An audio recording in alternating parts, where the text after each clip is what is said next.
మామ అసలు ఏం జరిగిందంటే ఈ చేన్ల మొక్కజొన్న ఉండే దానికి వాళ్ళు ఎలుగడ వేసుకున్నారు. మధ్యలో కెనాల్ ఉంటుంది, ఇది కెనాల్. ఇది ఈ ఖాళీ ప్లేస్లో మేము మొక్కజొన్నలు ఆరేసుకున్నాం. ఇగో ఇది ఆల్రెడీ ఒక ఫస్ట్ 12 ట్రాక్టర్ల కంకి పట్టినాం, ఎండినాం, నిండింది. ఇది నింపిన పక్క పెట్టినాం. ఇది ఇంకొక 10 ట్రాక్టర్ల కంకి పట్టుకొచ్చి ఇక్కడ పక్కకు పోసినాం.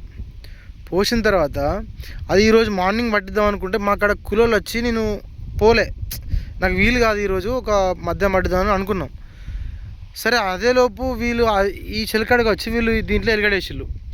అది ఏ విధంగా ఎట్లయిందో తెలియదు కానీ అప్పటికి వాళ్ళు అటు మంట పోకుండా కట్టెలు పట్టుకొని అవి పట్టుకొని వాళ్ళు ఉన్నారు. అయినా ఇక్కడి నుంచి వెళ్ళి మంట పోయి అక్కడ ఫస్ట్ దాంట్లో పడ్డది. అక్కడి నుంచి వెళ్ళి స్పాట్లో ఒక 10 సెకండ్లోనే మొత్తం మంట వేసి ఈ కుప్ప అంటుకున్నది.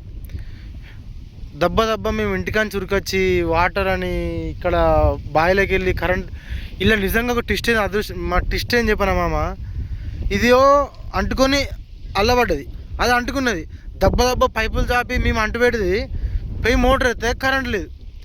సబ్స్టేషన్ ఫోన్ చేస్తే కరెంట్ ఉన్నది అని సబ్స్టేషన్ అంటాడు. అక్కడి ట్రాన్స్ఫారం అక్కడికి పోయినామమ్మ. అక్కడ మొత్తం ఫీజు వైర్ మొత్తం ఊసిపోయి ఉన్నది. ఆడ ఫీజు వైరు ఇక్కడ ఇది కాలుతుంది, అక్కడ ఫీజు వైర్ ఊసిపోయి ఉన్నది. ఏం చేయాలని అర్థమవుతుంది. దెబ్బ మళ్ళీ కరెంటు మొత్తం అక్కడ సబ్స్టేషన్ ఫోన్ బంద్ చేసి ఫీజు వైర్ మళ్ళీ పెట్టి ఇక్కడికి వచ్చి పైపు చాపి అప్పుడు దెబ్బ చేస్తే ఆయనతో ఆగింది మామ. ఒక 2 గంటలు నరకం అనుభవించింది. నరకం అంటే నరకం మామ. నిజంగా ప్రకృతి మనకు అప్పుడప్పుడు సహకరించదు, కానీ వీళ్ళు తొందరపడ్డారు.